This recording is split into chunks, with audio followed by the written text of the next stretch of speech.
how to create a payment request. So here you are in home, then you click on new, then you click here where it says new auto request. Clicking here, and then you will find a form. It's a very simple one, okay? So where the description, you will just add the title of the concepts. Just imagine you're just asking the vendor to create an invoice for you. So every invoice should have a description of a concept of the campaign or the job, and then also the net amount, and then the currency, and then just in case you have the invoice that you have to upload it, you will just put the date that was issued that invoice, and also the payment terms. We will go through that right now. So let's just say that we created a campaign with Sarah summer 2016, and then you put the net amount. This is before taxes. This is a very important thing. Let's say you paid 2,300, and then you're going to pay in euros. Then if the creator does not give you an invoice, that's okay. You don't have to add any of this information. You could add this one just in case you are going to pay later. Let's say you're going to pay this invoice, or this you're creating this invoice, but you want to pay this on maybe in 30 days, on 45 days, or in 60 days, or you can even put a custom day, okay? In case you are adding an invoice, let's say you received the invoice and the invoice says that it was from the 13th of May, and then you say, oh, so our payment terms are that we pay in 45 days.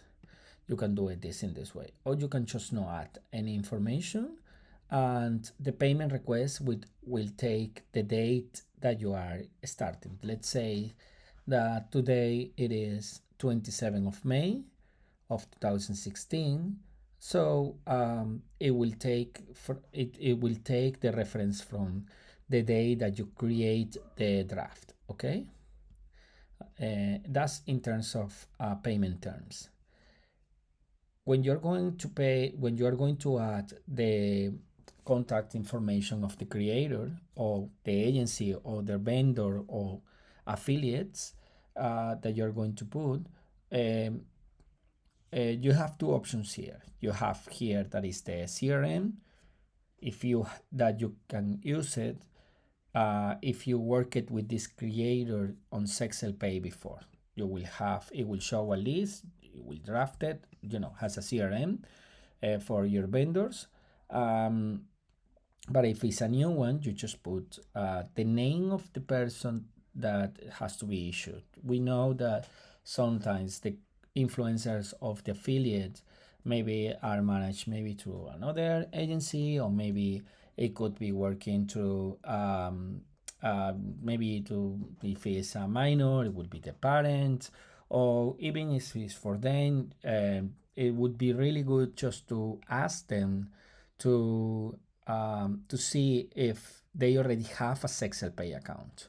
If they already have a Zexel Pay account, you need to ask them to give you the Zexel Pay email account, okay? This time, let's say, this creator just say, no, I don't have an account. You previously should have contacted them and just give them the instruction to create an account, okay? If they haven't done it and they say, no, just send me, and then after that I will just create the whole thing, that's okay. But this would be a good point to start. Okay, so let's say here, let's go here.